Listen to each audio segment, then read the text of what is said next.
Hello everybody and welcome back to VoxRes. Right, I've got something a little bit different for you today.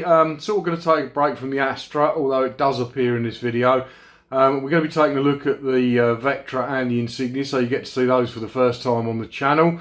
MOT time for all three vehicles. Will they pass? Let's find out.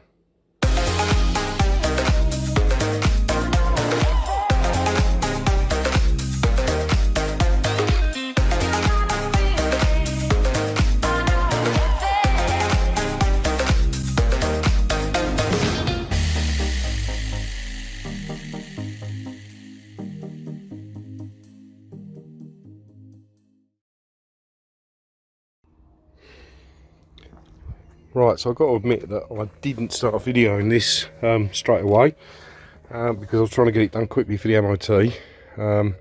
Basically, the Vectra GSI failed the MOT on a split inner drive shaft bush. There's the split inner drive shaft. Oh, there's the inner drive shaft there. Not a bush. It was a rubber, and it was this thing here. So you can see that it's actually split in there and split there. There's a hole in it there. All the grease and crap has been coming out and spraying up everywhere, all in here.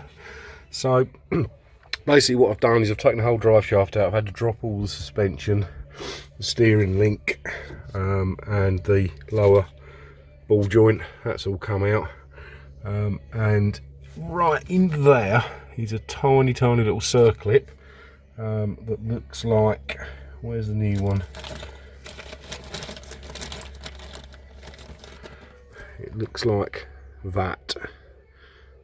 There's a little circlip and you have to just prise it apart here, and you can pull the whole drive shaft out, which is what I've done here. Now I've got a problem with the ABS as well on this car, and it keeps juddering quite a lot, and I suspected it was the little rings around the actual CV joints themselves, and sure enough I knew it was rotten, but this one's actually got a piece missing out of it. You can see it just there.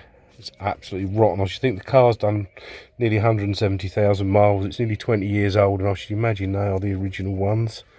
So as you can see, that's pretty knackered, but I've got a nice brand new shiny one here, and you can see the condition of the ring on that is just a little bit better. So like I say, I'm not going to do too much video on this one. I'm going to change, although it hasn't failed the MOT on anything on the other side, I'm going to change the drive shaft on here. So I'll probably do a video showing a little bit more detail of what I'm actually doing and how I actually got to this scary looking stage, and all this grease and mess and tools and crap lying about everywhere. But as I say, I'm just trying to get it done really quickly in the evening after work, so I can get it back in for MOT, and then the GSI is back on the road for another year. So I'm going to go and crack on with it now. Just show you, got the new boots there, so that's the new inner one. Oh, there, that's the new outer one. We've got new clips to go on there. Another set of new clips for the outer joint for this one. New joint. New hub nut. There's also a new split pin to go through the hub nut as well. But like I say, I'm just trying to get this done really quickly. So I haven't videoed a lot of it, but we'll do a video on the other side at some point when I change that, and go into it in a little bit more detail. So I'm just going to crack on now. I'm just going to give you a quick update on what's been going on since we last showed you a video. So here's the Astra. It's still rattling. I'm a little bit lost now. I'm thinking it's something probably more internal going on with the engine, possibly piston slap, but it's big day today. It's going in for an MOT. It runs out in a couple of days time, so I'm going to get it done, see what the results of that are, and then make a decision what to do with the Astra. I'm going to ask the guys at the garage. I know them quite well, been going there for a few years now, and I'm going to ask the guys there for an opinion on the noise that it's making. Been driving it to work this week, done about 300 miles in it, and it seems to get a lot quieter once it gets nicely warmed up. the rattle's still there. It's got a little bit of hesitation on the overrun just as you come off the throttle, which may be the EGR valve or something like that, but we'll have a look at that later maybe. But the big news is today it's going in for an MOT. And also the Insignia, which I gave a quick wash last night, so she's sitting there nice and shiny this morning, is also going in for its MOT. And a service. I've decided to get this serviced in my local garage because it's got quite low mileage. Only done 27,000 when I bought it back last autumn, and it's done about 40,000 now, so I want to keep the service history up on that. It's got full service history at the moment, so I thought for the sake of well, I don't know how much it's going to cost yet, a couple of £100. It's probably well worth getting it serviced and keeping up the service history for a little bit longer. So that's in for MOT and service.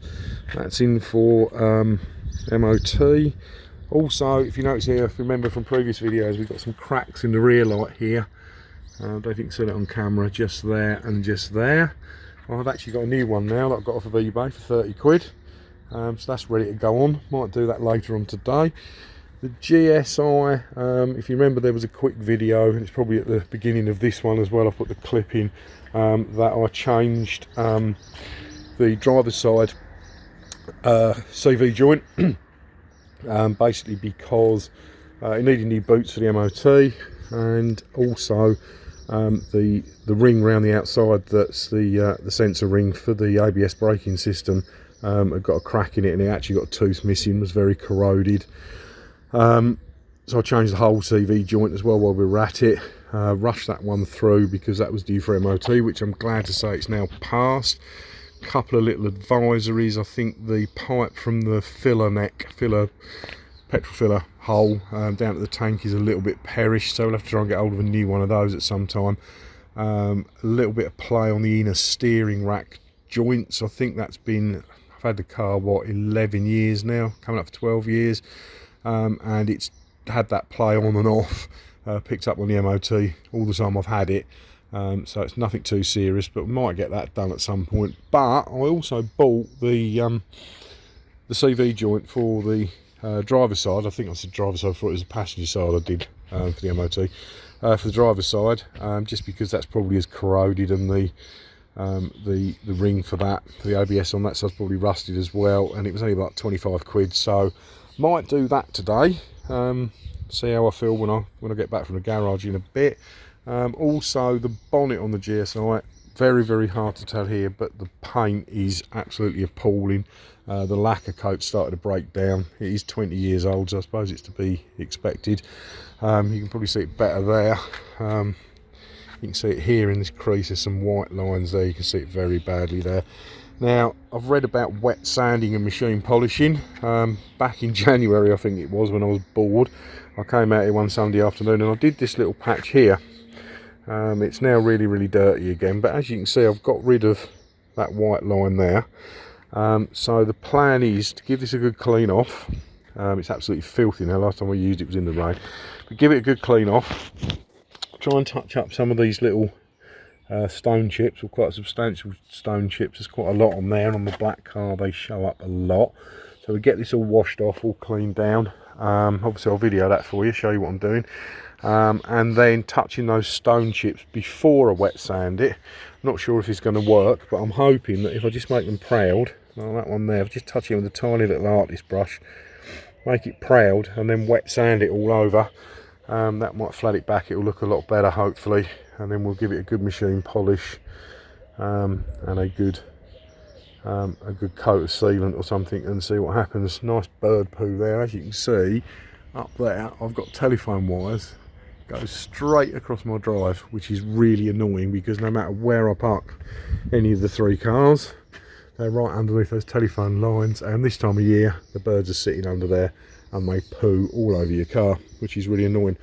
Anyway, I'm going to get sorted out and get the Insignia down to the garage for its MOT. That's going in first, and then the guys are going to ring me when that's done. I'll drive the Astra down for MOT, pick the Insignia up. Might wait with the Astra, just depends if they can do it straight away or not. If they can, I'll probably hang around. It takes me 20 minutes to walk home for the garage, and it takes about half an hour probably at the most to do an MOT. So it's hardly worth me walking home if they can do it straight away. So that's it for now. I'll catch you soon. Right, so good news guys is I've just had a phone call from the garage, and the Insignia's passed its MOT, needed a couple of windscreen wipers. So I'm just quickly going to get changed and shoot around there with the Astra, pick up the Insignia, and then hopefully they're going to do the Astra while I wait. So I'm going to get it nice and warmed up, take it for a little drive first, pop it around the garage. Hopefully they'll do the MOT, so by the time I drive back with the Insignia, walk back around the garage, hopefully they'll have the results of the MOT for the Astra. So fingers crossed. Catch you later. Right, quick update on the state of play with the cars. As you can see, they're all back in their usual parking spaces. As I said earlier, the Insignia passed its MOT, needed a couple of new windscreen wipers.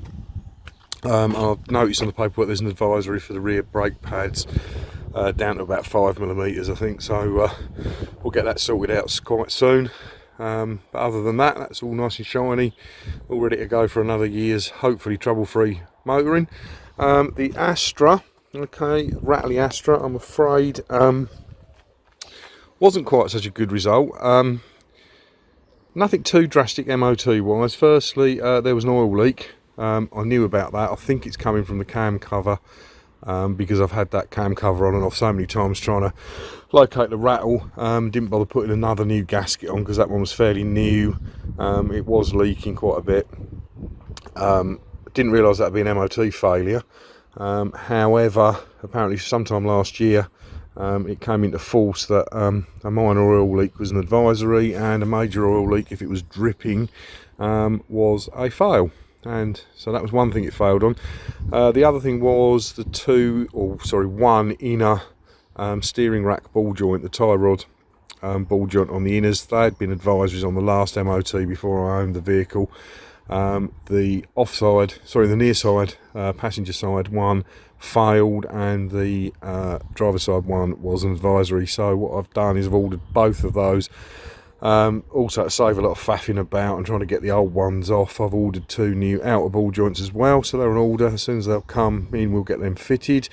And the other thing was a little bit stupid really, engine management light was on, which I found really strange because it hasn't been on all the time I've been driving it this last week to work and back, so I've done nearly 300 miles in it.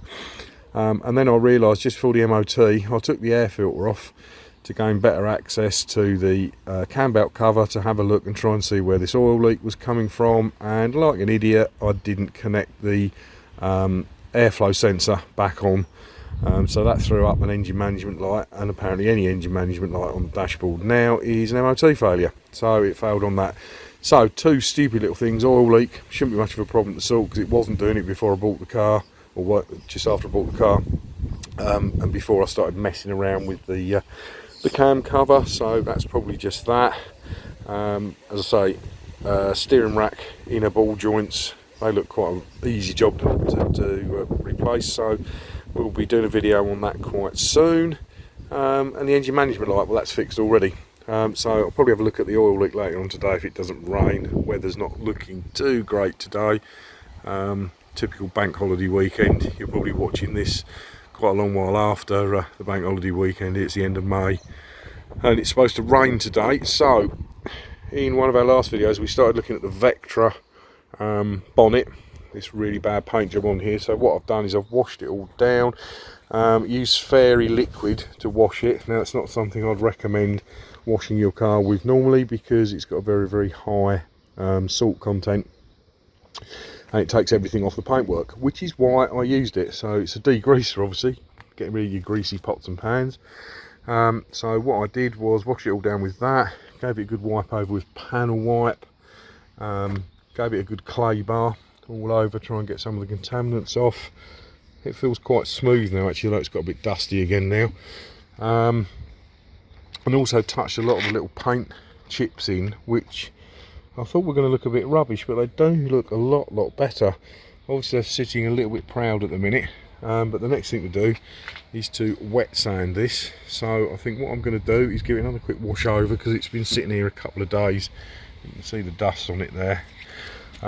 Give it another quick wash over and then we'll get on to wet sanding it. Okay, I think it's a good point to leave this episode. Hope you've all enjoyed it. Don't forget to like, share and subscribe down below so you don't miss the up and coming episodes on wet sanding and machine polishing the Vectra bonnet.